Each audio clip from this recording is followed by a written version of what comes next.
Hi everybody, we're going to do a really quick Sunday with Serafina because it's the end of Sunday and I'm getting ready to head home.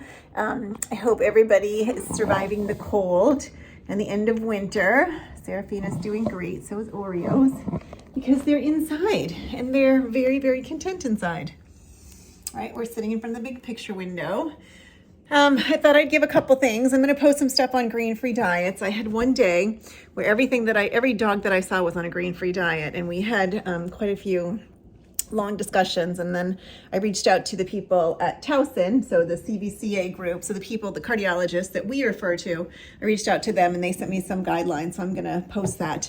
We still aren't really sure what's going on, but in general, if we're concerned that it might be detrimental, we're certainly not going to recommend it. So if you're on a grain-free diet, it's important to talk to your veterinarian as to why you're on a grain-free diet and understanding what risks there may be. The verdict is still really out as far as what kind of heart disease implications we can see, but we have seen some dogs here at this clinic who have suffered because of what we think was a grain-free diet. So please think about what you're feeding your dog and why. And if you're on grain-free, talk to your veterinarian. It's always better to be safe than sorry is really what I'm going to say. So don't feed it. It's just not worth it.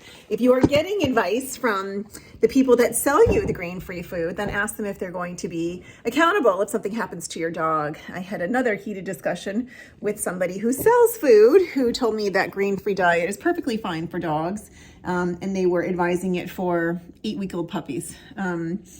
And we had a really long heated discussion, and I said, I have a license, and if anything happens to my patients, I'm culpable for that because I have a license. And unless you've got any skin in the game, and unless you are going to be financially, emotionally, and morally responsible for these dogs, you've got no you've got no reason to be recommending grain-free. You're profiting from it, and then animals are struggling or suffering because of it. So be really careful who you get your advice from and what kind of responsibilities they have for that. The other thing that I need to talk to people about is I've seen quite a few dogs who are being sold with retained testicles. If your breeder is telling you that the dog has retained testicles, you really should put something in the contract that if it costs you extra for the neuter, that they pay for it, or they give you the dog for free. Statistically, if the testicles haven't descended by 2 weeks of age, they're probably not going to. 2 months of age.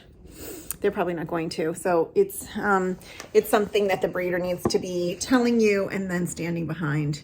If you have any questions about this, you can reach me anytime here at Jared's Full Vet. Me and Serafina, right? I know she's the prettiest girl. I love her. I love her. I love her. Have a good weekend, everybody, and a good week, and happy spring. If you have any questions about grain-free diet or retained testicles in cats or dogs, please reach out to me and let me know beforehand. And if your breeder is telling you there's nothing wrong with that, then they should be putting it in the contract and they should be financially responsible for it. That's it. Take care. Bye.